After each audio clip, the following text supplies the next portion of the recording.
Le journaliste peut-il s'adapter à la sécurité et jouer pleinement son rôle de fabricant de l'information? La réponse est oui. Pour les autorités qui appellent les professionnels des médias à la responsabilité dans la couverture, notamment des attaques terroristes, interpellations très souvent pas bien comprises par les hommes des médias qui craignent une censure déguisée ou une invite à faire de la communication gouvernementale. La polémique enfle et à l'occasion de la Journée internationale de la liberté de la presse, controverse pose le débat ici sur le plateau. Et pour en parler, nous sommes ce soir avec M. Pascal Yembouani Thiombiano. Il représente le ministère de la Communication et des conseillers techniques du ministre. Avec nous ce soir, M. Brahima Ouedraogo, il est directeur de publication du journal Le Reporter, mais surtout président de la CEP, la Société des éditeurs de presse.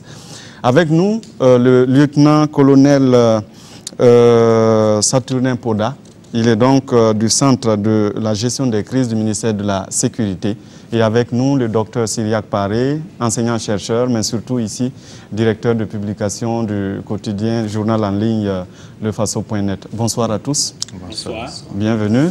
Merci. Voilà, on n'est plus à présenter. Ce soir, c'est particulier. Il n'y aura pas d'hymne national, rassurez-vous. Parce que nous sommes entre hommes de médias et naturellement avec un invité spécial sur la sécurité. Alors, vous pouvez intervenir donc dans ce débat en nous appelant tout simplement au 25 40 79 03 ou encore en postant vos messages sur facebook.com/controverse-rtb. Je le disais, on va aller directement au débat. Monsieur Thiombiano, on commence par vous. Depuis un certain temps, on entend notamment les autorités interpeller les professionnels des médias sur leur couverture, on va dire des attaques terroristes que nous subissons depuis un certain temps. Qu'est-ce que vous reprochez concrètement aux hommes des médias? Je voudrais tout d'abord vous remercier pour l'occasion que vous donnez au ministère de la Communication et des Relations avec le Parlement de participer donc à ce débat fort important, on va dire, par rapport à la thématique qui est évoquée. Est-ce qu'on va parler de reproches? Je ne le dirais pas comme ça. Je trouve qu'il y a plutôt des interpellations, il y a des alertes, il y a peut-être des avis qui sont émis pour rappeler qu'en période de crise, on parle souvent d'ailleurs de communication de crise. Il faut donc revoir un certain nombre de paradigmes, un certain nombre d'habitudes que nous avons dans le domaine des médias. Et cela pour l'intérêt de tous, on va dire.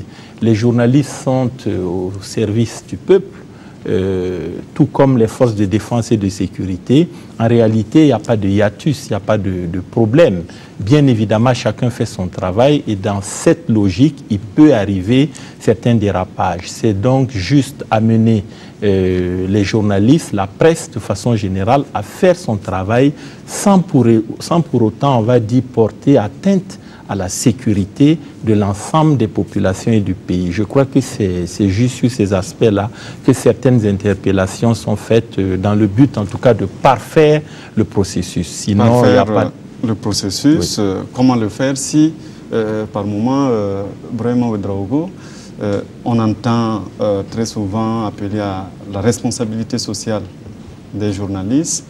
Et par moment, on a l'impression qu'on attend des journalistes qu'ils répercutent systématiquement peut-être les communiqués officiels des autorités. Oui, c'est vrai que par ce temps qui court, on entend beaucoup parler de la responsabilité sociale du journaliste. Mais en fait, on semble omettre que chaque papier qu'on écrit, chaque article, ça dit que ce soit en radio, en télé, chaque élément que le journaliste produit, il engage d'abord sa responsabilité personnelle. Donc, la responsabilité sociale du journaliste est permanemment, ça dit, le journaliste fait appel à sa responsabilité sociale chaque fois qu'il est au boulot, chaque fois qu'il fait son travail. Parce que au-delà de la réprobation de la société, je crois qu'un journaliste qui donne une information erronée est le premier, effectivement, à être mécontent du travail qui a été fait. Et je ne vois pas un journaliste, vraiment au sens propre du terme, qui pourrait se satisfaire de s'être trompé à un moment donné. Donc le premier à qui ça fait mal effectivement de donner une information erronée ou une information qui peut être sujet à, en tout cas qui peut, comme Pascal le disait tantôt, mettre en péril la communauté, le premier à avoir des regrets, ça peut être le journaliste. Effectivement, comment faire en sorte que dans le contexte actuel, effectivement, on ne prenne pas les questions sécuritaires, qu'on rentre dans une sorte de tout sécuritaire qui amène effectivement à ne pas percevoir aussi l'intérêt que les populations ont de continuer à avoir l'information. Et je disais lors des panels là justement que ce qu'il faut retenir, c'est que autant les forces de défense et de sécurité ont besoin que les journalistes puissent continuer à donner l'information, même si ce qu'ils font, autant effectivement, ils doivent travailler à faire en sorte que il n'y ait pas, les journalistes ne soient pas contraints d'aller chercher l'information là où il ne faut pas. C'est ça aussi le problème. Si on lui permet d'avoir accès à l'information et qu'on arrive à convaincre le journaliste de la sensibilité de certaines questions et que lui-même il se convainc que l'information qu'il peut donner peut être moins utile aux populations que s'il ne la donnait pas, je crois que le journaliste va réfléchir par 2 fois avant de s'y engager. Donc du coup, effectivement, c'est de faire confiance aux journalistes en disant que tu engages ta responsabilité, mais il y a aussi effectivement la nécessité qu'on te permette de travailler dans le strict respect de l'éthique et de la déontologie de ton métier. En ce moment, je crois que on peut effectivement arriver à une situation où les journalistes peuvent faire leur travail sans compromettre les chances de succès des opérations des forces de défense et de sécurité. Alors, à vous deux, peut-être M. Poda, est-ce que finalement il n'y a peut-être pas quelque part une crise de confiance entre journalistes et peut-être forces de sécurité? Je voudrais d'abord dire merci à la TNB pour l'invitation. Je voudrais également rassurer les uns les autres que la situation sécuritaire actuellement est bonne dans son ensemble. Alors, les rapports de patrouille qui nous parviennent font état donc d'une certaine dynamisme. Les maquis sont occupés, pleins jusqu'au matin. La rue jusqu'à Kwame Nkrumah qui est arpentée par des filles de joie. Et bon, ça prouve que la peur est un peu dissipée, ce qui est un bon signe parce que les gens avaient peur de sortir, étaient confinés chez eux.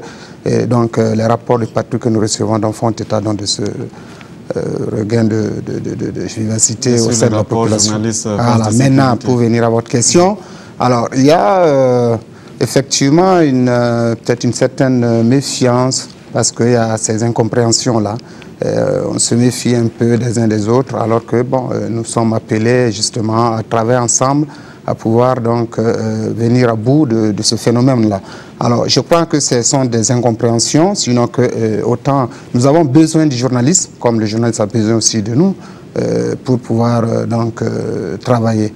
Je vois que souvent, il y a des révélations qui sont faites, qui nous permettent donc de mener nos enquêtes, et ça c'est des révélations, c'est que les investigations que les journalistes donc font ressortir, qui nous permettent donc de travailler. Mais il reste que bon, il y a la méfiance parce que bon, on sent que souvent des informations qui sont un peu portées à la connaissance de la population, souvent donc jettent un peu la peur, un peu bon, ça fait que souvent, on a peur, on craint de donner des informations donc, aux journalistes, sinon que c'est un problème d'incompréhension. Voilà, parce que jusque-là, nous avons besoin des uns des autres pour pouvoir travailler. Voilà, informations qui font peur à la population, mais est-ce que à ce moment-là, on arrête d'informer ou absolument finalement, pas. Qu'est-ce qu'il faut faire? Absolument pas. Il faut savoir. En fait, toute information ne doit pas être portée à la connaissance de la population. Pour nous, en tout cas, force de sécurité. Il y a certaines informations qu'on n'a pas besoin de porter à la connaissance de la population. Alors, je prends par exemple l'exemple d'une frappe terroriste. Il y a une frappe terroriste qui a eu lieu, l'hôtel, on a frappé l'hôtel. Alors, les forces de sécurité qui sont là, qui s'activent donc à peser la situation. Alors, le journaliste, qu'est-ce qu'il doit faire? Est-ce qu'il a besoin de dire, par exemple, les unités de police sont du côté nord, les unités de la gendarmerie du côté est, l'armée progresse par... Non, ces informations, la population n'a pas besoin de ces informations. Par contre, la population a besoin que le journaliste le rassure. Le journaliste, quand même, puisse le rassurer dans ces conditions-là. Il n'a pas besoin, par exemple, de porter à la connaissance de la population, parce que la population n'a pas besoin de ces informations. Qu'est-ce qu'il apporte de plus que le journaliste dise les troupes de la gendarmerie sont de l'autre côté, et ainsi de suite. Donc, en fait, il faut trier, il faut voir les informations, il faut trier les informations pour pouvoir porter à la connaissance de la population. Voilà. Je suis d'accord avec le colonel. Ça me rappelle un peu les attentats de l'Hyper-Karcher en France, il y a quelques années, où il y avait carrément des directs, il y avait des duplex qui se faisaient, toutes les chaînes de télévision en France étaient sur l'événement. À un moment, il y a eu quelque chose comme un gentleman agreement, là où on a demandé il faut arrêter de faire le direct parce que finalement les terroristes profitent donc des images pour savoir un peu comment est organisé le dispositif. C'est d'ailleurs passé avec les Bataclan. Voilà.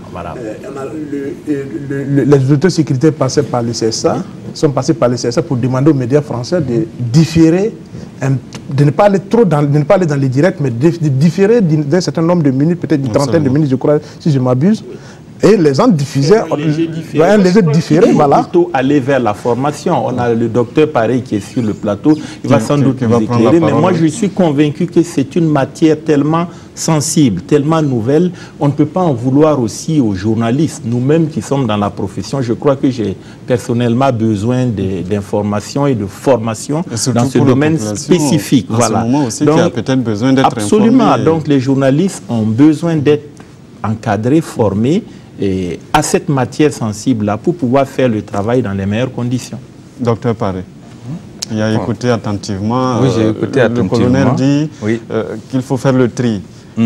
À ce moment précis, il n'est pas important, par exemple, de donner la situation géographique des troupes. Je suis d'accord avec son point de vue. Déjà, sur ce que Pascal disait, je crois que certains militaires ont parfois tendance à dire qu'en temps de guerre, l'information est tellement importante qu'il ne faut pas la laisser entre les mains des seuls professionnels de l'information. Ça souligne tous les enjeux qu'il y a autour de la nécessité d'informer les citoyens en temps de crise. Déjà, il faut rappeler que le débat que nous menons, c'est un vieux débat, c'est un très vieux débat depuis le 19e siècle. On a toujours eu ce débat-là sur comment les professionnels, comment les médias travaillent en temps de crise. Chacun est un peu dans son rôle. Vous avez les militaires, les forces de sécurité qui ont envie que le journaliste soit avec eux. Ils voudraient en faire un élément, un instrument docile de propagande, peut-être le tenir loin du champ d'opération, etc., pour qu'il ne divulgue pas, il ne fasse pas foirer un peu leurs opérations. Ça se comprend. Mais le journaliste, dans son rôle, qui est d'informer le public, cherche aussi à donner l'information la plus précise. Et parfois, la concurrence même amène à rechercher le scoop. Et il faut dire que les progrès technologiques, malheureusement, si on peut dire, ont remis ce problème-là à un niveau assez crucial, où avec la possibilité de faire du direct, etc., de donner à vivre l'information, on a tendance parfois à montrer ce qui n'est pas à montrer. Vous savez, aujourd'hui, on dit que les gens veulent savoir ce qui se passe à l'instant T. Ils ne veulent pas savoir ce qui s'est passé hier, ils veulent savoir ce qui se passe aujourd'hui. Avec les réseaux sociaux, c'est un peu ce qui marche. Vous voulez savoir ce qui se passe à Ouaga, vous partez sur Facebook, vous avez la chance d'avoir les dernières informations. Et cela s'explique par le fait que la vitesse de l'information aussi a augmenté. Avant, c'était difficile, c'était facile de censurer quelques médias, etc., de leur faire dire ce que vous voulez. Mais aujourd'hui, l'information circule très vite et échappe presque à tout le monde. Peut-être que si on analyse, on verra que parfois certaines informations reprises par les médias ou sur les réseaux sociaux viennent même des militaires. On a vu plusieurs cas, ils ne sont pas sur le terrain. Il y a parfois des images qui viennent du terrain, ça veut dire forcément que ça a été communiqué par des gens qui sont sur le terrain et parfois des militaires. On a vu des cas en Israël, etc., où des soldats ont vendu des opérations. Ce qui n'est peut-être pas mauvais pour les hommes des médias. Pour les hommes des médias. Maintenant, il reste entendu que dans des situations délicates, il faut en appeler à la responsabilité sociale des journalistes. Et moi, je pense, quand on voit un peu ce qui s'est passé dans le temps et ailleurs, on est encore dans une situation au Burkina où les gens sont assez gentils les uns envers les autres, s'écoutent, discutent, etc. Il n'y a pas de quoi s'alarmer. Chacun est dans son rôle. Le journaliste de vouloir informer au plus près, de façon plus transparente, et le militaire de le tenir un peu loin du champ d'opération et aussi de le mettre de son côté. Il y a des guerres qui ont été perdues à cause de la propagande. La guerre du Vietnam, par exemple, pour une bonne partie, c'est parce que l'opinion américaine a commencé à manifester contre que ça démoralisait les soldats. Donc les militaires veulent que les journalistes soient de leur côté pour dire oui, tout se passe bien, ils sont braves, etc. Mais le journalisme met à ce moment sa crédibilité en jeu, en faisant ce jeu-là, même quand ce n'est pas le cas. C'est vrai que ces derniers temps, on a enregistré des victoires dans la lutte contre le terrorisme au Burkina, mais ça n'a pas toujours été le cas. Il y avait des moments où on s'interrogeait réellement sur ce qui était fait. À ce moment, vouloir que les médias disent que tout va bien, ce n'est pas non plus responsable de leur part. Et ça, il y a une opposition, si je puis dire, c'est la question justement que j'allais poser aux deux. Est-ce que à un moment donné, on s'est dit responsabilité sociale, oui, on ne présente plus peut-être les lacunes des forces armées, parce que les forces armées sont arrivées peut-être. Je pense qu'il y a des moments où il faut tenir compte, comme il a dit, de la responsabilité sociale. Et puis le journaliste, moi je suis pour un journaliste patriote à un moment précis. Quand il y a péril en la demeure, il ne faut pas hésiter à mettre, on va dire, entre griffes les règles ordinaires pour sauver la patrie. Je donne l'exemple du journal L'Humanité qui a appelé publiquement à ne pas voter Madame Le Pen. Je donne l'exemple de Libération, le journal français à quelques jours, comme ça s'est passé aux États-Unis. Dans toutes les écoles de journalisme, on nous apprend à ne pas prendre position. Mais quand on a l'impression qu'il y a danger, il ne faut pas hésiter.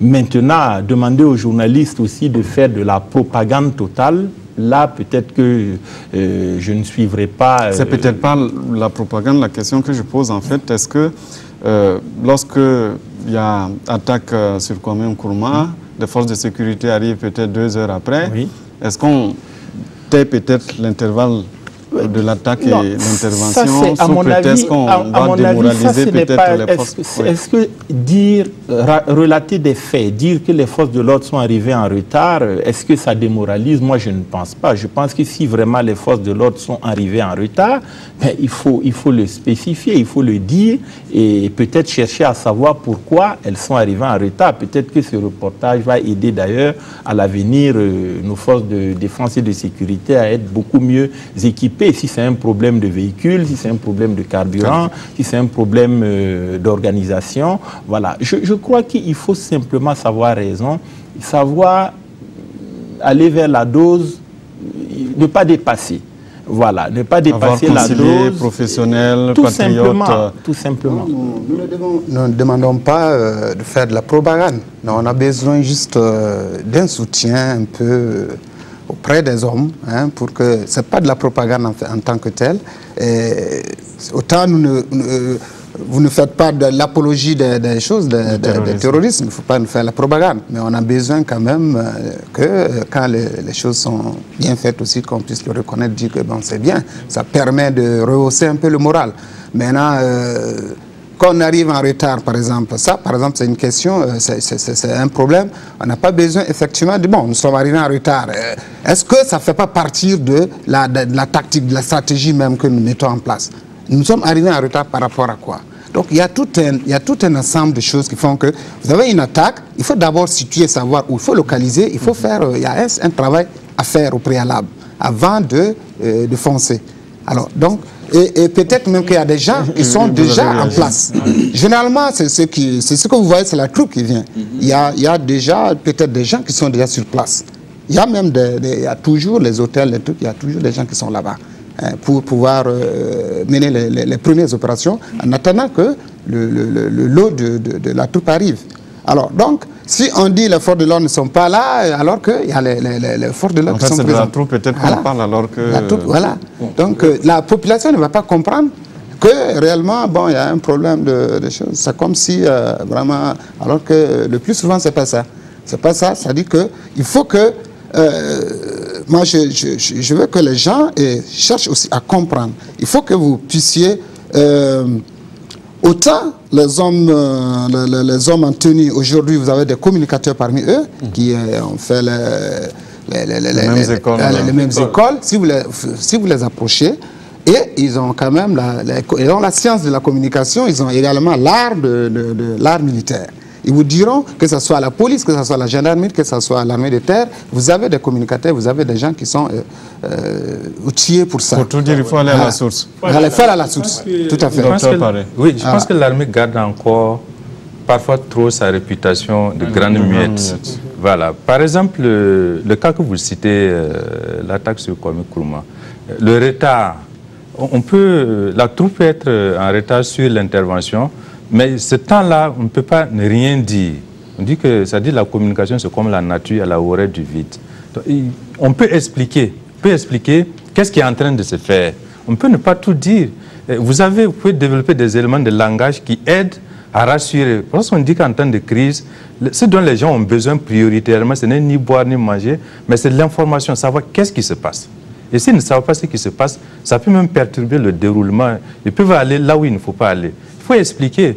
C'est comme le Nord. Des fois, on appelle les forces de défense de sécurité pour savoir qu'est-ce qui se passe. Les gens ne veulent pas parler. Ils disent non, c'est trop tôt. Mais c'est comme si on se méfiait des hommes de presse qui sont aussi patriotes que les militaires, à mon avis, qui sont aussi responsables, même si on a quelques brebis galeuses. Mais dans l'ensemble, je crois que la presse burkinabé se tient bien, est très responsable dans sa manière de fonctionner. Voilà, et qu'on peut lui faire confiance. Oui, on est cité régulièrement. Il y a un problème que vous posez. Il faut frapper à la bonne porte. C'est-à-dire que dès qu'il y a un problème, si on appelle au nord, là-bas, on appelle n'importe qui, on appelle... C'est sûr que vous savez comment l'armée est organisée. Si vous tombez sur, il va vous dire non, je ne peux pas communiquer. Mais il faut qu'il y ait peut-être un checklist. Il faut qu'il y ait des gens avec lesquels vous pouvez, dès qu'il y a un événement, que vous pouvez les joindre. Il y a dans tous les services, dans tous les ministères. Là. Vous avez aussi bien au niveau de la police, de la gendarmerie, de l'armée de terre, vous avez des gens qui sont là pour la communication. Il faut que vous les approchez, vous communiquez, vous demandez les informations à ces gens-là. Si vous attrapez un soldat, bien sûr, il va se dire, mais écoute, je ne peux pas te donner l'information. Je ne peux pas répondre. Ça, c'est dû aussi à notre organisation. Vous avez parlé des cellules de communication qui existent au niveau de l'armée. C'est bien, mais je suis aussi d'accord avec Dr Paré. Ce n'est pas toujours évident avec la grande muette d'accéder à l'information. Je crois qu'il faut un travail véritablement pour fluidifier davantage, parce que le problème du journaliste, c'est qu'il a besoin de l'information souvent tout de suite pour aller. De l'autre côté, au niveau des rédactions, nous avons également intérêt à nous spécialiser davantage. Quand on aura des desks qui vont s'occuper de questions militaires avec des reporters pointus qui peuvent faire de bonnes analyses, je pense que tout ça participera en tout cas à proposer des papiers beaucoup plus intéressants, beaucoup plus équilibrés. Et on note que quand chacun se spécialise, on a des réseaux qui se créent. Et logiquement, dans une rédaction de radio, de télévision, on doit pouvoir avoir des journalistes qui sont en mesure de parler à M. Podar dans les instants qui suivent un événement. Voilà, je pense qu'il y a toute cette organisation-là également à mettre en place, aussi bien au niveau des radios, des télévisions, de la presse écrite, que au niveau de l'armée aussi. Sidak Paré a évoqué une question, effectivement. C'est-à-dire, quand on dit, aborder la question, mais je voudrais ajouter que quand on dit ils sont arrivés 2 heures après, effectivement, pour moi, ce n'est pas là le problème. Si on arrive à expliquer aux journalistes qui a déjà donné l'information que les forces de défense sont arrivées 2 heures après, il peut préciser effectivement, puisque l'information, quand les gens traitent l'information en continu, il peut le préciser en disant, expliquer pourquoi les forces de défense et de sécurité sont arrivées 2 heures après. Peut-être qu'au moment où il disait 2 heures après, c'est la troupe effectivement qui lui va venir, mais est-ce que le journaliste est censé savoir qu'il y a effectivement peut-être des précurseurs ou des hommes qui sont en train qui sont venus, peut-être qui ne sont pas en tenue, qui sont en train d'observer les lieux, qui doivent tracer les plans. Ça, le journaliste n'est pas censé avoir toutes ces informations. Il appartient justement aux forces de défense et de sécurité de donner l'information aux journalistes. Et puis aussi, j'ai dit, le problème des services de communication des forces armées de façon globale, c'est quoi? C'est d'attendre l'information, le journaliste donne l'information avant de lui apporter des précisions. Il faut qu'il y ait une proactivité aussi dans l'information. L'information n'attendant plus, il faut que chaque fois qu'il y ait un élément, les forces de défense prennent le devant en envoyant peut-être des informations, à défaut d'envoyer des petits communiqués dans les rédactions pour dire aux gens il y a telle situation qui est en train de se produire, au moins que si les pages, vous avez tous des pages Facebook, des sites web, ne serait-ce que des petites informations qu'on peut trouver sur les sites web, ça nous permet, au lieu, s'il y a une situation comme ça, on se réfère directement au site pour vérifier s'il y a une mise à jour ou s'il y a une nouvelle information. Mais quand on regarde, c'est la même information qu'on a vue il y a une semaine, qui est toujours sur le site, alors qu'il y a des évolutions sur le terrain, bon, vous comprendrez que le journaliste ne peut plus faire de ce site-là une référence. Ensuite, si le service de communication attend qu'un confrère parle avant de prendre un communiqué pour répondre au confrère, ça ne m'intéresse plus, ce débat entre le confrère et puis le service de communication d'une armée. Mais quand c'est une information qu'on me donne en tant que journaliste, en ce moment, ça m'intéresse. Troisième aspect, c'est que la question aussi de la disponibilité des contacts que vous donnez, des services de communication, c'est que quand il y a une situation de crise comme ça, même quand vous appelez, parfois, ils ont besoin de se référer encore à la hiérarchie, savoir quelle est la position qu'il faut tenir avant de vous revenir. D'autant plus que si lui-même il n'est pas encore au niveau, dans votre QG ou au niveau du QG qui traite la question concernée, il est obligé de prendre le temps d'avoir l'information avant de vous revenir. Et tout ça, c'est des éléments sur lesquels il faut qu'on essaie de trouver une solution. Et là, je pose effectivement la proposition de Pascal. Et si on arrive à avoir des journalistes qui sont spécialisés sur les questions de sécurité, ça veut dire en même temps des journalistes qui ont des carnets d'adresse au niveau des forces armées et de défense et qui savent qu'ils peuvent réveiller un général ou un colonel à n'importe quelle heure pour lui demander une information. Mais ça, c'est parce qu'effectivement, le gars, il est spécialisé, il traite la question et il est reconnu des services de sécurité comme un journaliste attitré sur ces questions. Maintenant, effectivement, est-ce qu'on ne peut pas s'organiser au niveau du Burkina à situation nouvelle aussi? Il faut qu'on développe de nouvelles stratégies. Parce que la situation est telle que tout le monde est concerné. Donc, il faut qu'on se donne les moyens, effectivement, de pouvoir travailler sur ces questions sans que les journalistes compromettent les actions des forces de défense et de sécurité, mais aussi en permettant, sans que celles-ci aussi ne compromettent pas la crédibilité des journalistes. Parce qu'un journaliste qui traite une information qui se révèle après erronée, il perd sa crédibilité. Non, je suis pleinement d'avis avec vous. Je crois qu'il faut effectivement travailler à vous impliquer davantage. Même les opérations, je préfère que les journalistes soient à l'intérieur même du dispositif pour pouvoir justement rapporter tout ce qui se passe. Parce que quand on donne l'information aussi, il y a la possibilité que ça soit édulcoré, on peut vraiment, ça peut ne pas être la bonne information, on peut donner, bon, mais si le journalisme même est dans le dispositif, puis bon, ça peut permettre de bien régler la solution. Je pense que c'est...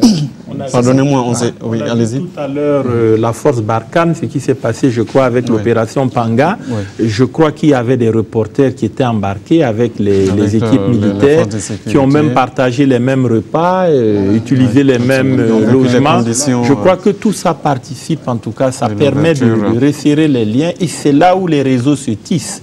La confiance se crée quand vous passez 10 jours ensemble sur un terrain d'opération, un théâtre d'opération. Je suis sûr qu'au retour sur Ouagadougou, bon, on peut maintenir le contact et ça peut aider dans le traitement de l'information. Alors là, nous sommes dans le domaine où nous sommes dans l'information factuelle, l'actualité classique, où effectivement on peut appeler les forces de sécurité, prendre l'info, mais rentrons dans l'analyse. À quel moment, justement, on va dire le patriotisme peut s'engager lorsque peut-être le journaliste doit analyser peut-être les causes du terrorisme. Il y a eu peut-être des Burkinabés qui se sont engagés dans des mouvements terroristes. Naturellement, les journalistes analysent pour comprendre pourquoi ces personnes-là se sont engagées. On a vu le cas au Cameroun où on a condamné un journaliste, pour le nommer Ahmed Abba, pour apologie du terrorisme, parce qu'il a été peut-être en contact avec ces terroristes-là de Boko Haram. Alors, ici, de façon précise, qu'est-ce que le journaliste fait? Moi, je pense que d'abord, il faut, sur ce qui est arrivé à M. Ahmed Abba, je trouve que c'est regrettable, parce qu'on ne peut pas s'intéresser aux questions du terrorisme sans être en contact avec certaines personnes, avec certains groupes. Et être en contact avec un groupe terroriste ne signifie pas qu'on est terroriste. Je pense que là, être en contact avec quelqu'un, peut-être, je ne vous coupe pas, qui peut s'aimer la mort le lendemain, peut-être à un de vos proches. Écoutez, vous êtes au courant et vous n'êtes pas capable de le dénoncer. Vous avez Al-Mourabitoun, par exemple, qui utilisent les mêmes canaux pour faire passer leur message. Ça veut dire qu'ils sont en contact avec certains organes de presse. Vous avez la chaîne Al Jazeera qui était à un moment à l'Arabia, Al Jazeera qui était en contact et qui diffusait des messages même de M. Ben Laden et tout ça. Est-ce que ça signifie que c'est des chaînes terroristes? Non, je pense qu'il faut dans tous les cas un pont. Il faut des passerelles entre ces groupes-là, entre ces personnes, entre ce monde terroriste et puis le reste du monde, on va dire. Et je crois que le journaliste, à ce niveau-là, s'il fait son travail de manière professionnelle, non seulement il va éclairer l'opinion publique. Mais est-ce qu'il est patriote? On peut être patriote en faisant son travail sur un dossier concernant le terrorisme. Il faut rester professionnel tout simplement. D'accord. Si vous traitez de la question, vous ne pouvez pas ne pas être en contact avec justement l'individu. Mais en fait, le problème qui se pose, c'est quoi? S'il y a des faits qui lui sont reprochés, il faut que le journaliste arrive quand même à dénoncer ces faits-là. Il faut que le journaliste porte donc ces faits-là à la connaissance donc, de l'autorité. Parce qu'on ne peut pas dire, parce que bon, il fait son travail, il sait que le monsieur, par exemple, est là, quelque part, à quelques accablures de la ville et qu'il va frapper et qu'il ne dénonce pas. Parce que s'il ne dénonce pas, bien sûr, on est obligé de... C'est clair que la loi prévoit tous ces aspects. Je crois que les sources sont protégées. Absolument. Mais notre code dit clairement qu'à un moment, on peut demander à un journaliste de révéler ses sources. Et voilà, en tant que patriote, il va révéler ses sources. C'est une question d'organisation, à mon avis. Mais ne pas utiliser aussi le prétexte, comme on le dit, vous ne pouvez pas vous intéresser à des questions de santé sans vous retrouver à l'hôpital en tant que journaliste. Absolument. Si vous vous intéressez à des questions de terrorisme, il y a de fortes chances que vous soyez amené à communiquer avec certaines personnes, ce qui ne fait pas de vous un terroriste. Docteur Paré. Je pense que c'est une question qui est très délicate. Le journaliste, bien entendu, est appelé à protéger ses sources. Il est appelé aussi à être en contact avec les personnes et ressources qui peuvent alimenter son information. C'est vrai que dans le cas du terrorisme, c'est encore plus délicat. Absolument. Mais on ne sait pas quel est le niveau de responsabilité des terroristes qu'il a pu rencontrer. Au courant de quoi il est, on ne sait pas. On ne lui a certainement pas dit, voilà, nous allons monter, nous allons frapper tel jour dans telle ville. Non, il a peut-être eu à s'entretenir avec peut-être des éléments qui sont de ce groupe-là. Je crois que même les pouvoirs sont en contact avec les terroristes, parce que parfois on nous annonce des négociations qui sont en cours. Par exemple, pour le cas de Boko Haram, pour la libération des filles de Chibok. Voilà. Ça veut dire qu'il y a des éléments qui sont en contact. Et dans sa profession, le journaliste aussi peut être amené à être en contact avec ces gens pour avoir des informations. Et je suis sûr qu'ils prennent toujours la précaution pour ne pas lui donner des informations stratégiques. À moins qu'il ne soit réellement apatride, ce que je ne pense pas. C'est rare quand même qu'un journaliste devienne ennemi de son pays. Il sait, une information capitale. Une frappe terroriste aura lieu tel jour. Je ne suis pas sûr que les terroristes eux-mêmes vont commettre l'imprudence. Non, je ne vais pas dire le contraire. Mais en fait, ça fait bizarre parce que je ne vois pas comment un journaliste peut... Ça dit, les journalistes, dans le cadre de ton travail, aujourd'hui, je suis sûr qu'il y a beaucoup de journalistes burkinabés, s'ils ont l'occasion d'avoir une interview de Mme Dicko, ils vont le faire. Mais je suis sûr que si Mme Dicko doit accorder une interview à un journaliste, il va prendre toutes les précautions pour se rassurer d'abord que le journaliste ne vient pas avec les forces de défense et de sécurité, auquel peut-être même que si le journaliste vient avec les forces de défense et de sécurité, il ne trouvera pas l'intérêt pour faire l'interview. Donc, eux aussi, ils prennent les dispositions. Par contre, effectivement, s'il va faire l'interview et que Mme Dicko dit « je vais attaquer tel poste de commissariat ou tel poste de police, tel jour », non, même s'il ne donne pas les jours, s'il dit « je vais attaquer », et le journaliste, il vient, il s'assoit jusqu'à ce que ça se produise. Là, effectivement, ça pose un problème. Par contre, effectivement, si le gars, il a une interview dans laquelle, effectivement, il dit un certain nombre de choses, je crois que moralement aussi, le journaliste est tenu de prendre un certain nombre de dispositions en fonction du contenu des éléments qu'il a à sa portée. Parce que comme je l'ai dit, nous sommes tous, nos journalistes aussi, tout comme les forces de défense et de sécurité, sont des produits de cette société et ne peuvent pas travailler contre cette société-là. Ils ne peuvent pas travailler à l'explosion de la société. Donc, du coup, effectivement, pour les cas camerounais, comme Pascal l'a dit, c'est vraiment regrettable. On ne sait pas exactement le fond de ce qui lui est reproché parce que les détails que nous tenons ne sont pas suffisants, en tout cas, pour... C'est qu'il était en contact avec... Moussa Kaka au Niger. Prenons même ici, au Burkina Faso. Dans un passé récent, les gens libéraient des otages. Est-ce que ça faisait d'eux des terroristes? Est-ce qu'on peut libérer des otages sans négocier avec les terroristes qui enlèvent les otages? Est-ce qu'en ce moment, quelqu'un est venu pour dire qu'il y a un terroriste à Ouagadougou, on va le bombarder? Donc il faut effectivement que quand ça concerne les journalistes, on prenne un certain nombre de dégâts. Si vous, aujourd'hui, Madame Diko est recherchée. Voilà. Alors, c'est reporter qui est... C'est la question que j'allais poser justement. Qui fait un travail...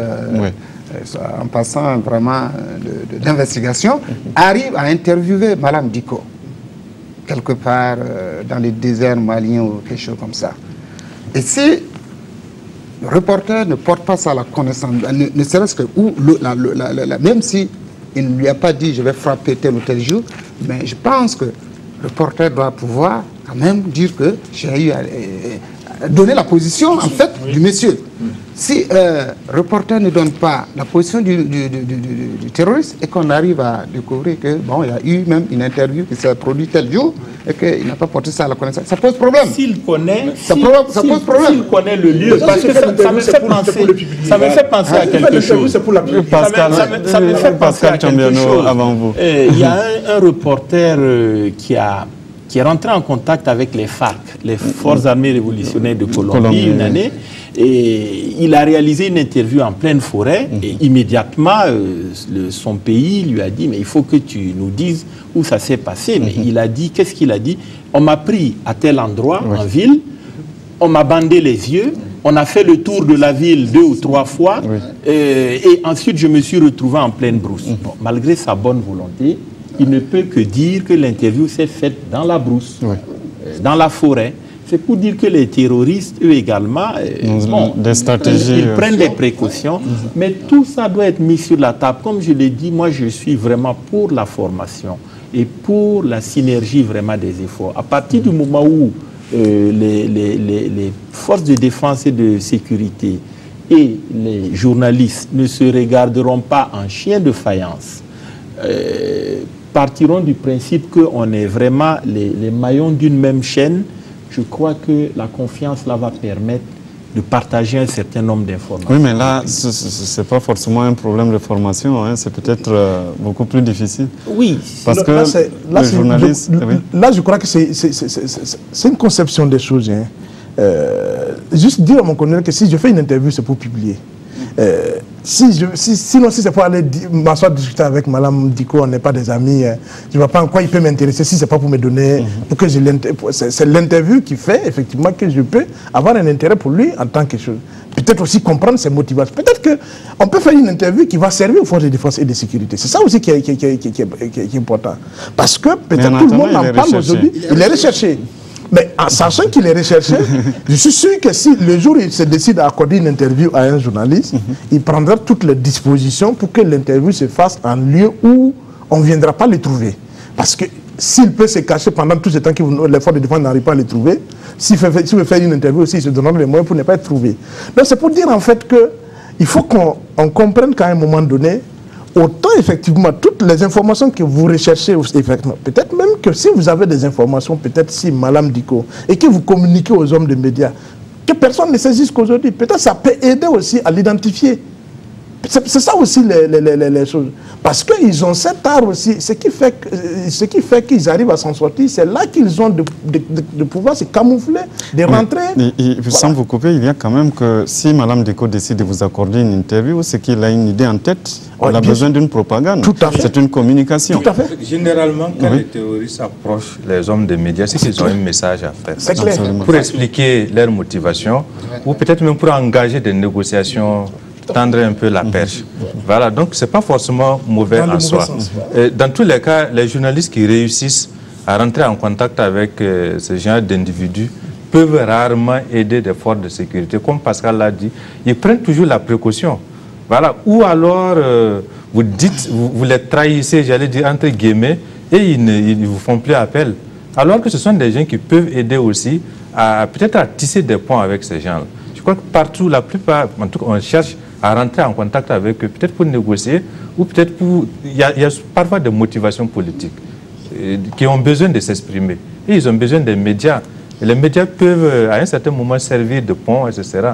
Mais on ne peut, le journaliste le voudrait lui-même, qui ne pourrait pas toujours être utile en termes de renseignements pour dire oui, c'est à tel lieu que je les ai rencontrés. Et comme Bouré Malassi bien dit, généralement, quand ils rencontrent les hommes de presse, c'est pour faire passer un message.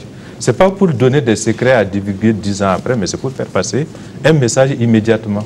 Donc, il faut plus de coopération entre eux. Avec les nouvelles technologies, comme on l'a dit, il y a même le fait que les terroristes, souvent vous prenez Aboubakar Shekau, Boko Haram, il fait des vidéos qu'il enregistre et c'est apparemment la cassette simplement, la vidéo qu'on envoie au niveau des rédactions. Ils ont en leur sein des communicateurs ça se complique davantage.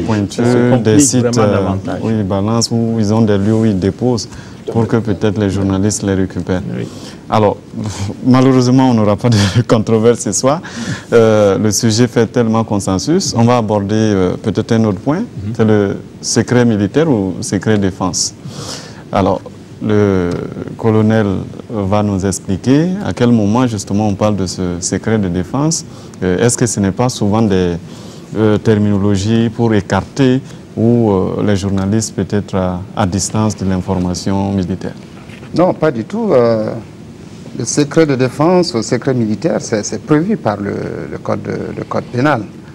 C'est prévu, donc ça veut dire que c'est réellement...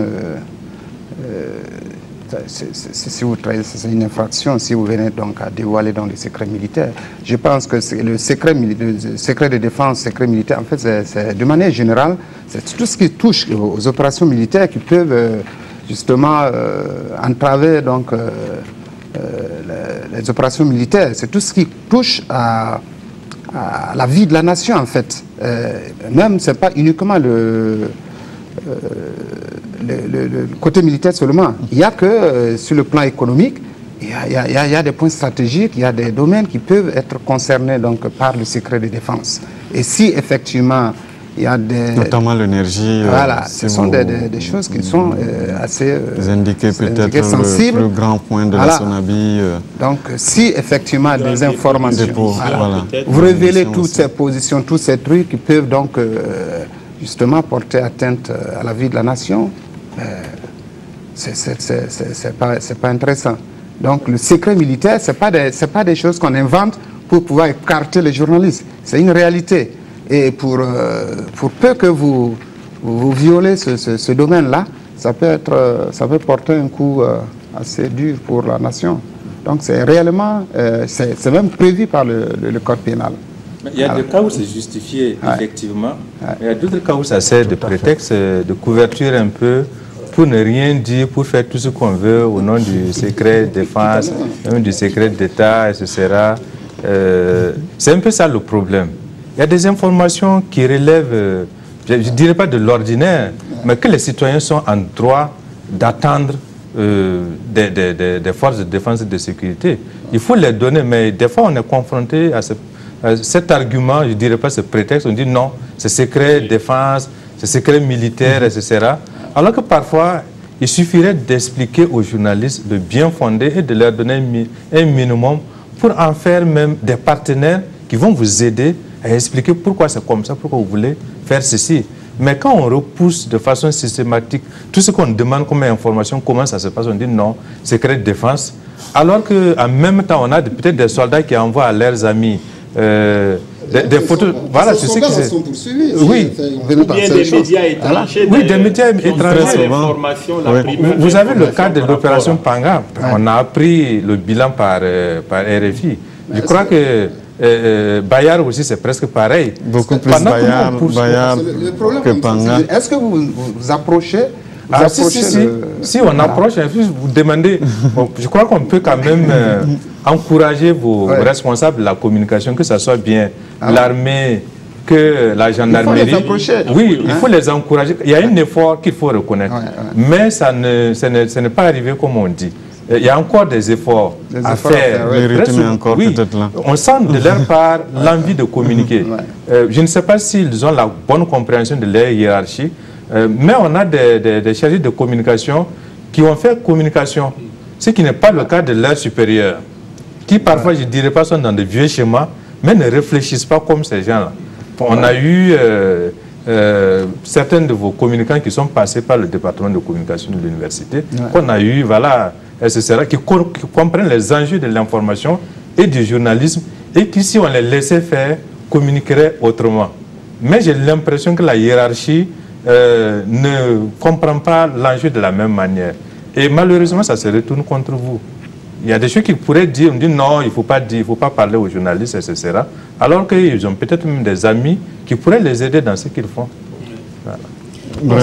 C'est pour effectivement la question des secrets de défense, c'est l'autre forme de discorde entre les forces de défense et de sécurité et les journalistes. Parce que si des questions, comme l'a dit Dr Paré, si des questions purement de gouvernance ou de mauvaise gestion de certaines choses, on approche souvent, quand c'est la hiérarchie qui est mise en cause, malheureusement à ce moment, les communicants n'ont pas d'instruction pour communiquer, et du coup, il n'y a pas de porte qui s'ouvre pour donner l'information réelle aux citoyens. Or, les pratiques de malgouvernance ne sauraient être couvertes par les secrets de défense. Quand ça concerne un certain nombre de pratiques aussi qui sont incommodes, il faut qu'effectivement l'armée puisse prendre cette distance, parce que le comportement de certains individus, futiles de haut gradés, ne doit pas pouvoir entacher l'armée en tant qu'institution.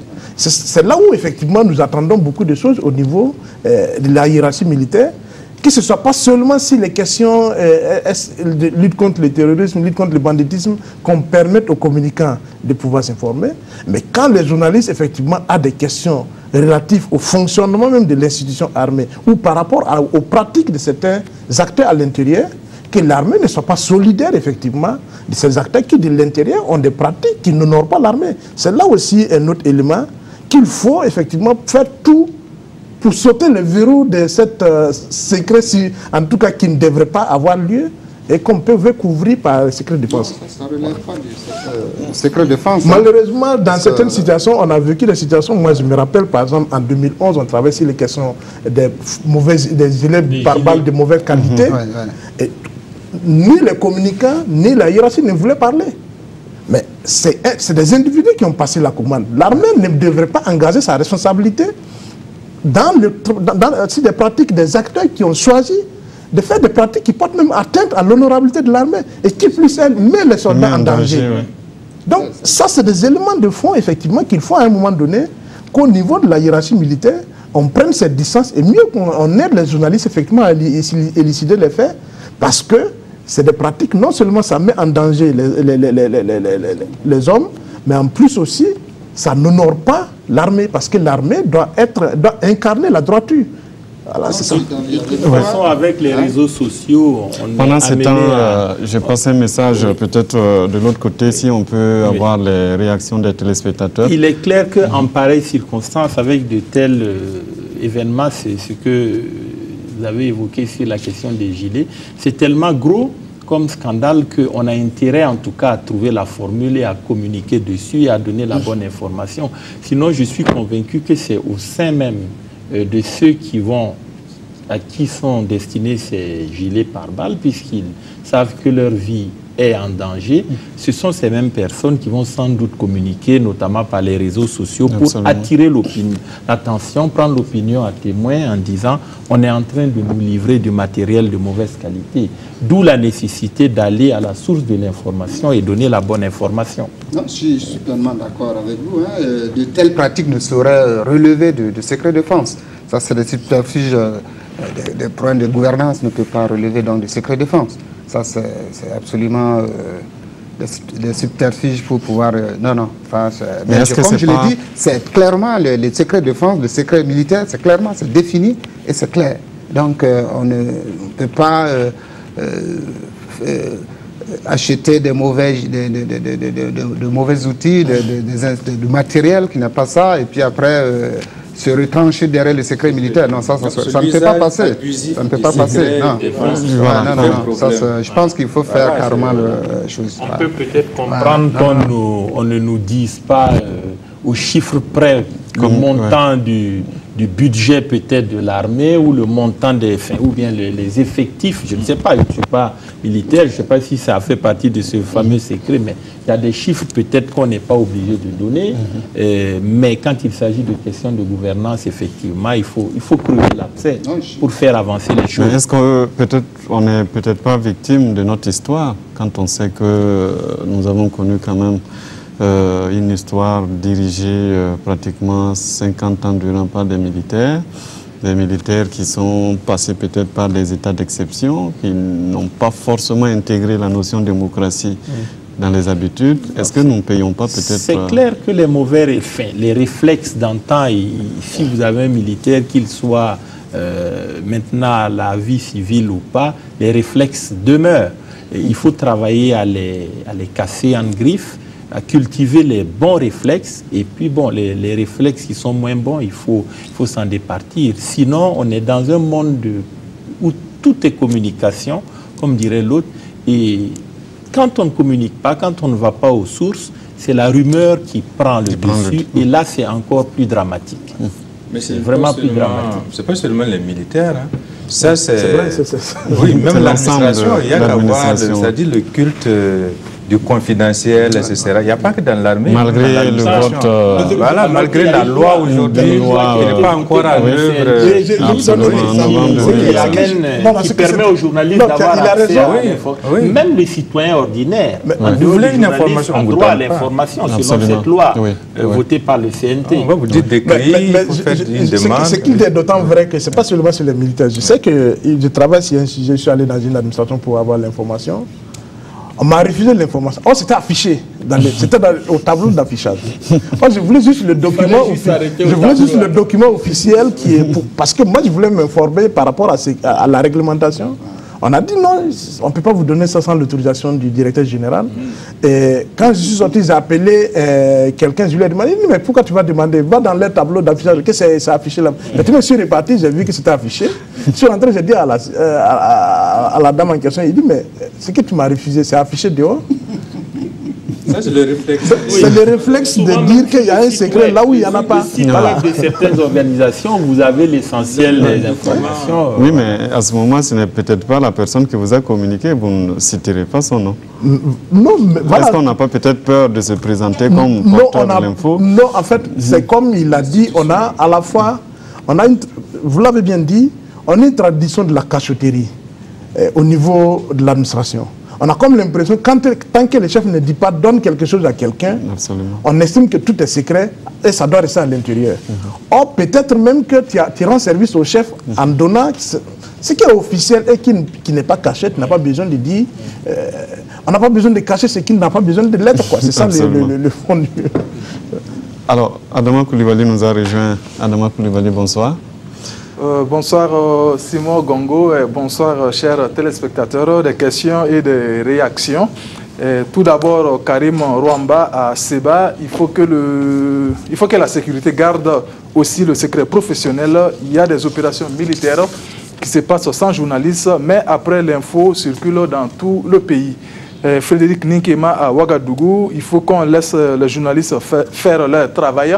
C'est aux journalistes de faire leur autocensure pour ne pas créer l'effet contraire. Ali Soulama à Ouagadougou, sa question s'adresse à Dr Paré. Quel a été le rôle des médias pendant la guerre Mali-Burkina en 1986?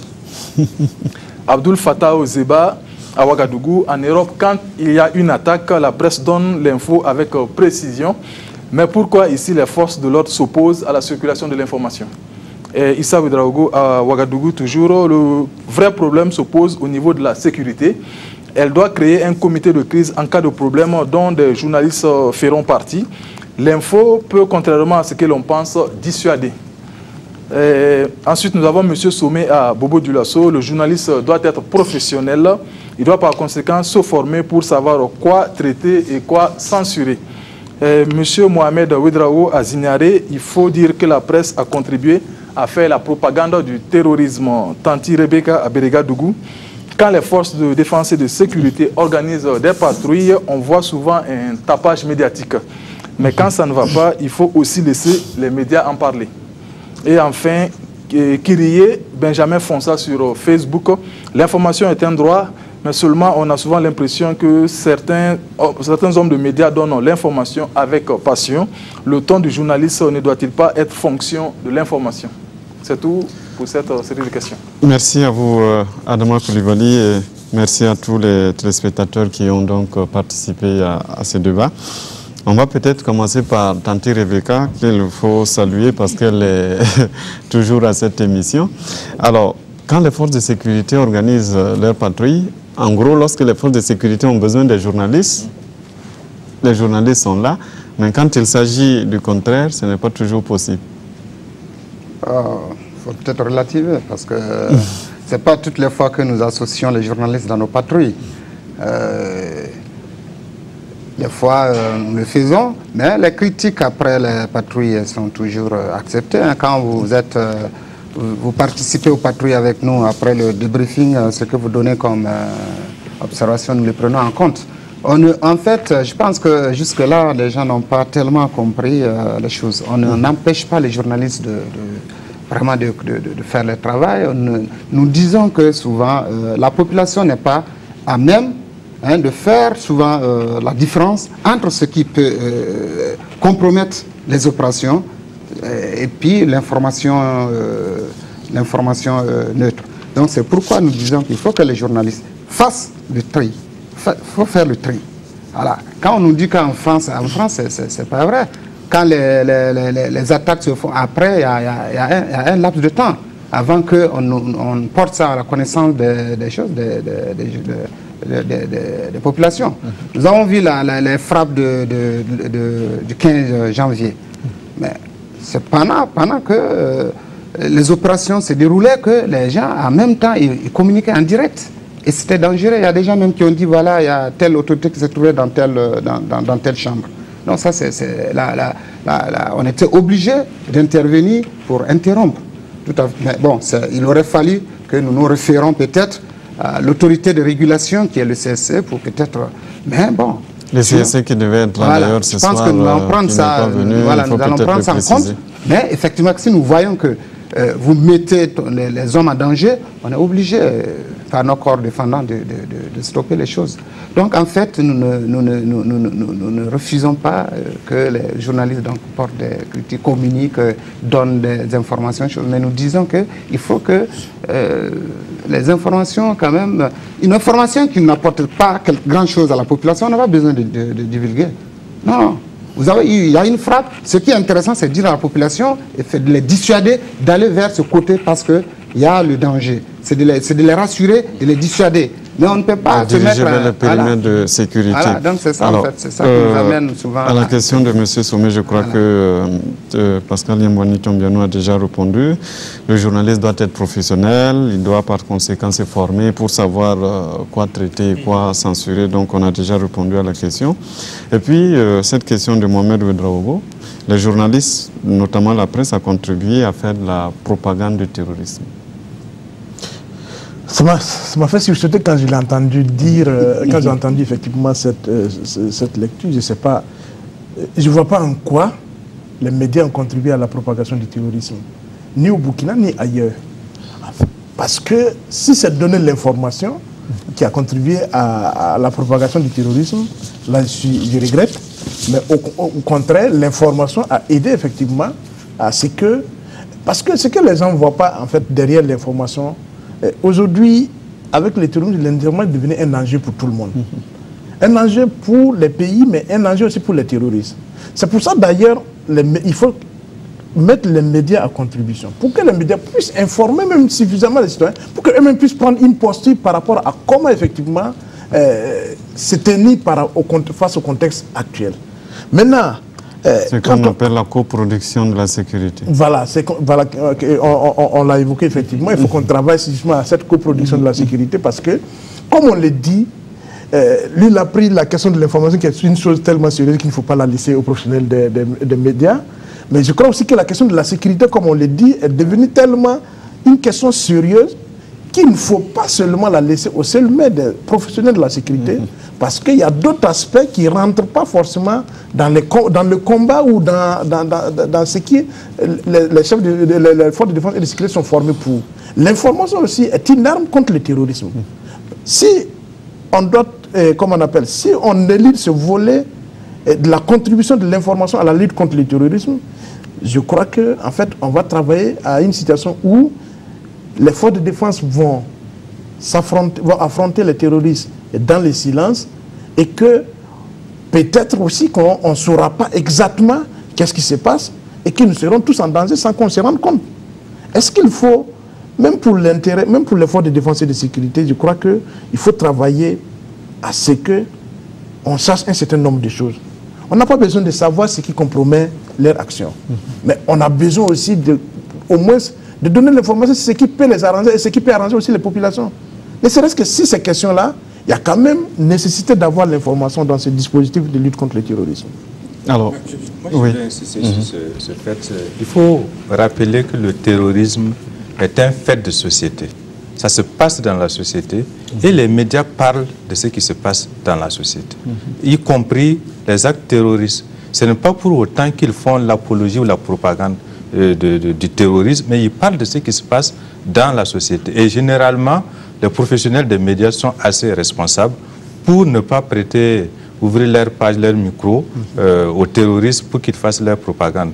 Mais on ne peut pas ne pas parler de ce qui se passe dans la société. Il faut mettre la mesure qu'il faut, mais il y en a qui voudraient que les médias ne parlent pas des faits de terrorisme. Je crois que ça aussi, ce serait exagéré parce que les citoyens ont besoin de savoir ce qui se passe dans leur société. Ça me rappelle un peu la question des tracts. Vous avez des pays où il y a beaucoup de tracts, tout simplement parce que la presse est plus ou moins muselée, il n'y a pas de presse libre. Quand vous fermez l'information, c'est la rumeur, comme on dit, qui se développe, et notamment les tracts. Et c'est valable pour la question sécuritaire. On a souvent des messages sur les réseaux sociaux qui disent il y a menace, il y a risque d'attaque terroriste dans telle ville ou dans tel restaurant. Vous voyez toute la ville qui est en ébullition, les gens rentrent chez eux. C'est parce que l'information va dans tous les sens. Tant qu'on ne pourra pas mieux organiser ce maillon-là de la lutte contre le terrorisme, il y aura problème. Et le rôle des journalistes est essentiel à mon avis. D'où la proposition de Issa Ouedraogo qui propose peut-être la création d'un comité mixte, journalistes, forces de sécurité, en temps de crise pour gérer justement l'info. Sa question, en fait, on peut dire qu'il y a eu de la surmédiatisation ces derniers temps. Et ça a contribué effectivement à augmenter le sentiment d'insécurité dans la population. Il y a eu beaucoup de... Je pense que c'est de ça que le monsieur parle. Il y a eu beaucoup d'informations, il y a la surmédiatisation. Je pense que si je n'ai pas eu le temps de faire le rapprochement, mais je sais que j'ai fait pratiquement ma carrière d'officier plus de 10 ans dans le Nord, au Sahel. J'ai fait pratiquement 13 ans. Et ces attaques, ça n'a pas commencé aujourd'hui. Si on essaie de rapprocher un peu les choses, vous verrez qu'il n'y a pas vraiment un grand fossé entre ce qui s'est passé avant et puis aujourd'hui. Mais par contre, aujourd'hui, c'est la médiatisation. Ça fait que, vous savez, il y a eu la banque qui a été en plein cœur de Dori, il y a une banque qui a été attaquée. Ce n'est pas pour autant que les gens sont partis. Et Aujourd'hui, mais vous avez vu, le Nord avait, entre-temps, le Nord avait été vidé de tous ses fonctionnaires et ainsi de suite. C'est dû à quoi? C'est dû à la, à la médiatisation. Mais ce qu'il faut souligner ici, quand on tue un instituteur dans son procès, des élèves et tout ça, c'est ce que je vous dis. Il y a un choc. Oui, il y a un choc. l'armée subit je vous dis que ça s'est passé, il y a des frappes, il y a des gens qui sont... Mais ça n'a pas... empêcher les gens de rester sur place. Ce qui a changé dans la médiatisation... Les gens sont restés là-bas. Oui, ce qui a changé, c'est que ce n'est plus le professionnel des médias qui produit l'information. C'est-à-dire que l'information que nous consommons aujourd'hui est pour l'essentiel produite par le citoyen ordinaire. Peut-être il y a 10 ans, c'était les médias qui disaient ce qui se passait au Nord. Mais aujourd'hui, c'est le citoyen ordinaire. Peut-être que les médias ne produisent qu'un dixième, peut-être là encore je suis optimiste, de l'information. C'est pourquoi il faut changer la manière de communiquer. C'est-à-dire il faut impliquer les citoyens, qu'ils soient plus, j'allais dire, plus citoyens dans leur façon de fonctionner. Mais vous ne pouvez plus empêcher l'information de circuler. La production essentiellement est faite par les citoyens. Donc, ce n'est pas les médias en tant que tels qui contribuent à cette psychose-là. Vous partez sur Facebook. Généralement, c'est sur Facebook que ça circule. Et encore, il faut féliciter les médias parce que c'est vers les médias professionnels que les gens reviennent pour savoir est-ce que ce qui circule sur les réseaux sociaux voilà, est confirmé par les professionnels. Sinon, l'essentiel, ce ne sont pas le rôle des médias. Il faut carrément des modules à l'avenir, je ne sais pas si ça doit commencer à la maternelle, à l'école primaire ou au lycée, sur l'utilisation des médias, notamment les réseaux sociaux. L'éducation des médias, c'est d'ailleurs un peu vaste. Il faut aller sur le point spécifique des réseaux sociaux. Parce que quelqu'un qui est au nord, comme a dit le colonel, il y a une attaque, si la télé, la radio n'en parle pas, c'est juste une photo ou une vidéo qui est faite et qui est balancée sur Facebook et puis tout le monde est au courant. Donc il faut que le citoyen lui-même soit éduqué à l'usage de ces nouveaux médias-là pour aider véritablement à cette lutte contre le terrorisme. Vraiment, quand vous prenez le cas de l'attaque de Nassombourg, les images qui ont été publiées, ce n'est pas dans les médias. Ce n'est pas dans une télévision, ce n'est pas dans une radio. Bon, la radio ne peut pas voir les images, ce n'est pas dans un journal, ce n'est pas non plus dans les médias en ligne. Mais c'est sur les réseaux sociaux. Et si on regarde, ce n'est pas sur la part d'un journaliste. C'est pour dire en fait qu'aujourd'hui, c'est là où nous insistons avec les forces de défense et de sécurité. Si vous ne donnez pas l'information, si vous n'aidez pas les médias à avoir l'information pour crédibiliser ce qui se passe réellement sur le terrain, on permet à ceux qui ne sont pas formés pour donner l'information de la donner selon leurs propres sentiments et selon ce qu'ils... Et selon aussi s'il y en a qui veulent faire des manipulations, ils peuvent les utiliser aussi pour faire de la manipulation. C'est pour ça qu'il faut travailler à faire en sorte que les professionnels de l'information puissent avoir accès à l'information. Pour ne pas avoir comme source les réseaux sociaux et autres qui diffusent des informations parfois, comme il a dit. Si on voit par exemple une attaque, si une page qui circule sur Facebook, et que toute la journée on suit le journal de 13h de la télévision nationale du Burkina, on ne voit rien. On attend le 20h, on ne voit rien. 22h, on ne voit rien. Demain, vous allez voir sur Facebook que la RTB ne suit pas les informations et qu'elle refuse de donner les informations. Donc, il faut nous aider aussi à défendre notre crédibilité vis-à-vis aussi de ces réseaux sociaux qui ne s'imposent ni éthique ni déontologie.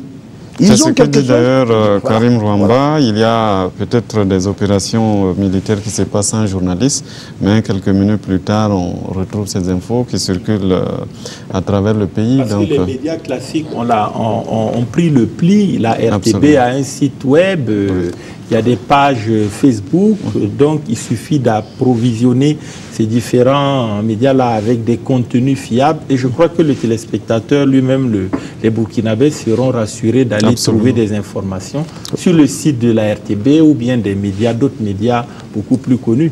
Et je note que de plus en plus sur la toile, il y a des stars. Les présentateurs du journal de 20h, c'est plus eux les stars. Je crois que c'est plutôt certains activistes qui sont très présents sur la toile et qui sont suivis. Quand ils disent quelque chose, on considère que c'est parole d'évangile. Donc c'est une rude concurrence qui est engagée. Alors ça sera la dernière question. Quel a été le rôle des médias La question a été posée au docteur Cyriaque Paré, mais peut-être à tout le monde ici, pendant la guerre Burkina-Mali en 86. 86, même si j'ai des cheveux blancs, ça fait quand même très loin.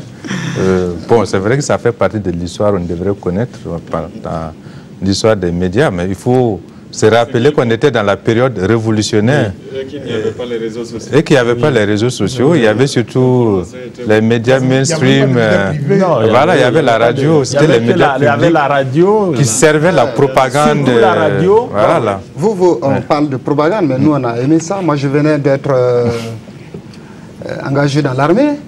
Alors, je pense que les commentaires qui se faisaient, moi, ça me donnait en tout cas de l'envie de prendre mon fusil et puis de me rendre au front.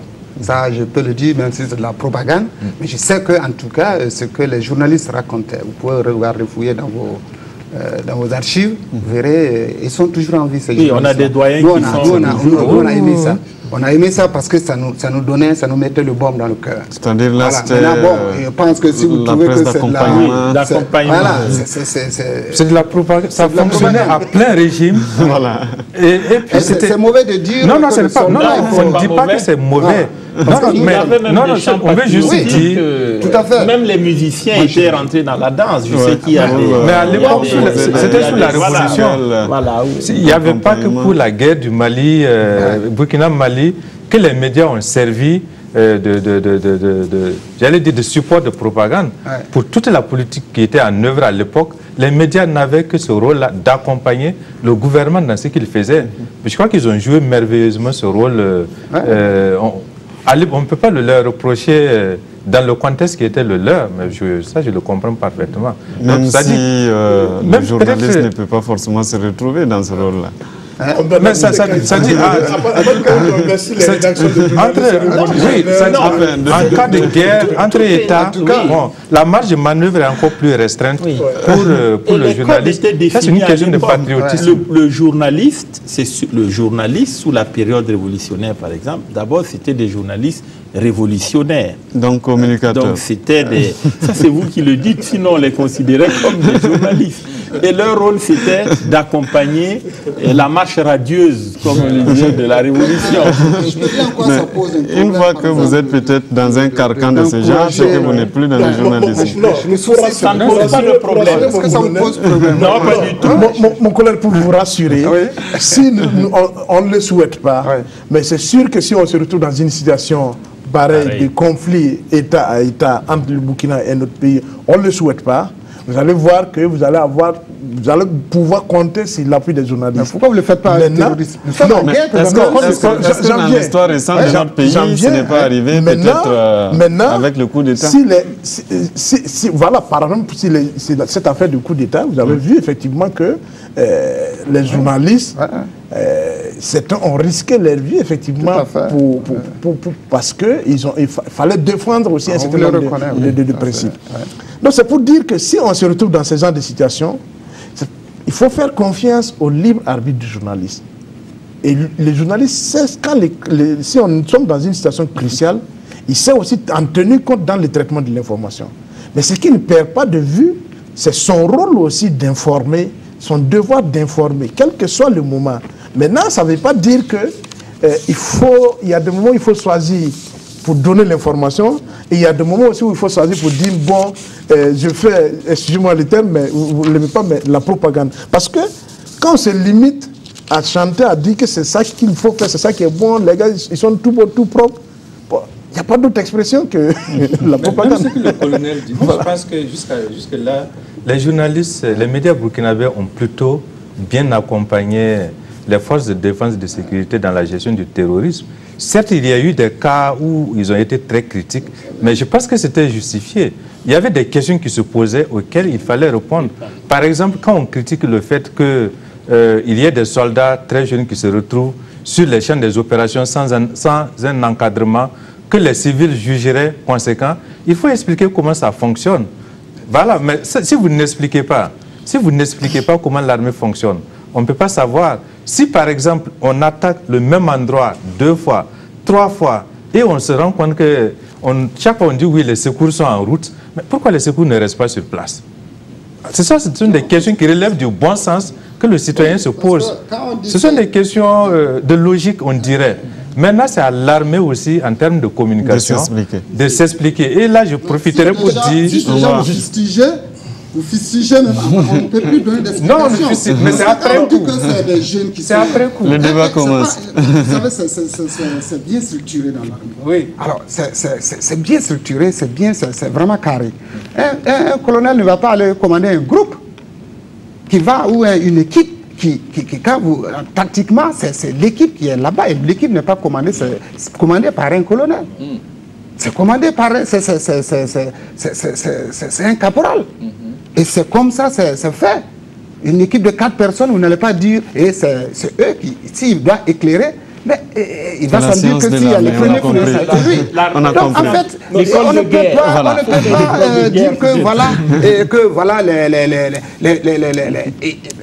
souvent vous allez dans la même logique, c'est pourquoi les gens posent la question, vous allez souvent dans la même logique que les terroristes s'en se rendent compte. Parce que quand on dit Ouagadougou, il faut que les gens montent au nord, il faut ceci, il faut cela. Mais non.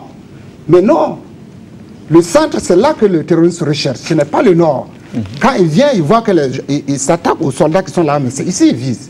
Alors, si on doit enlever, mais c'est quelle stratégie, c'est quelle tactique, c'est pas possible, c'est pas croyable. On ne peut pas vider, il faut fermer les camps, il faut fermer, c'est pas possible. C'est l'explicatif qui Voilà, c'est inimaginable. Le rôle des médias,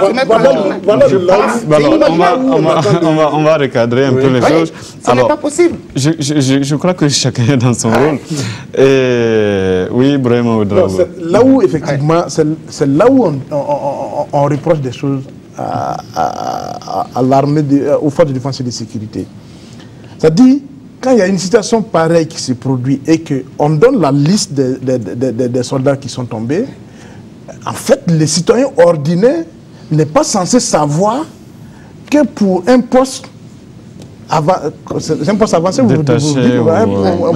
un poste comme là où il était Nassumbu, on n'a pas besoin d'avoir un colonel. Parce que le problème, c'est quoi? On a même entendu des gens.